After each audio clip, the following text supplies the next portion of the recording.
Благотворительный фонд «Сафмар» заключил контракт на 200 миллионов рублей с компанией из Санкт-Петербурга, которая займется паспортизацией объектов культурного наследия в Горной Ингушетии. Об этом сообщил глава республики Махмуд Аликалиматов в своем телеграм-канале. Как отметил глава, специалисты будут работать над подробным описанием каждого архитектурного объекта в Горной Ингушетии. Это будет не просто статистический учет, а точная история происхождения каждой родовой башни и поселения. Такая масштабная работа ранее никогда не проводилась и имеет огромное значение для истории нашего народа.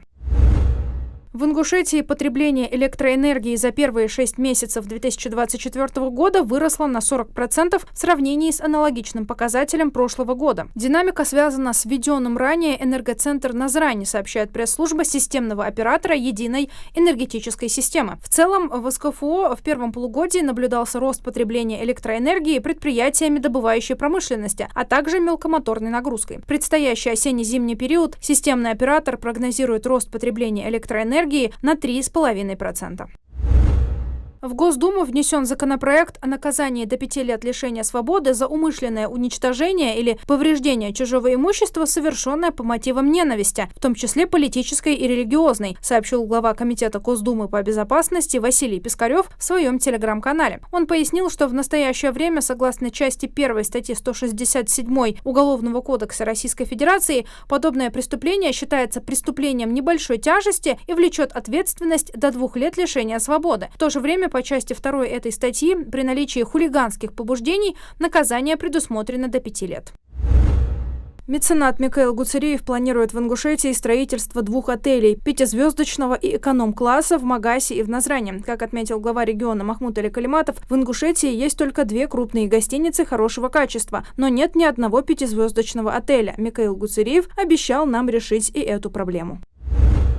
Сотрудниками Минприроды Ингушетии было проведено обследование территории региона для выявления и пресечения сбросов загрязненных сточных вод в водные объекты от частных домовладений и организаций. В результате проверки было выявлено 36 незаконных канализационных труб в Назрани, Назрановском и Малгобекском районах. В Джейрахском и Сунжинском районах и в городах Малгобек и Карабулак нарушений не выявлено. В Назрани продолжаются работы по обновлению парка имени Карцхала Мальсагова. Уже установлены скамейки и урны. Также планируется установить модульную библиотеку и информационные табло. Мероприятия по ремонту памятника, освещению и очистке плит будут проведены за счет муниципалитета. Работы ведутся в рамках нацпроекта «Туризм и развитие индустрии гостеприимства».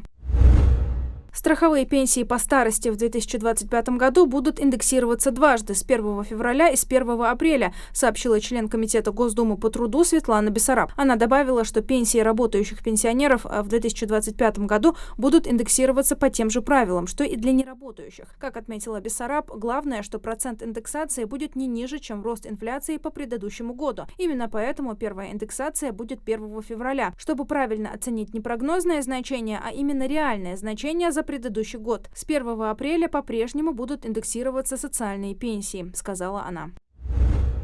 Госдума планирует на следующей неделе рассмотреть во втором чтении законопроект о введении режима миграционной высылки, сообщил спикер Госдумы Вячеслав Володин в своем телеграм-канале. Как написал Володин, сведения о незаконно находящихся в стране мигрантах будут вноситься в специальный реестр контролируемых лиц. Вместе с тем упрощается процедура принятия решения о высылке. Отдельные полномочия передаются от судов к полиции.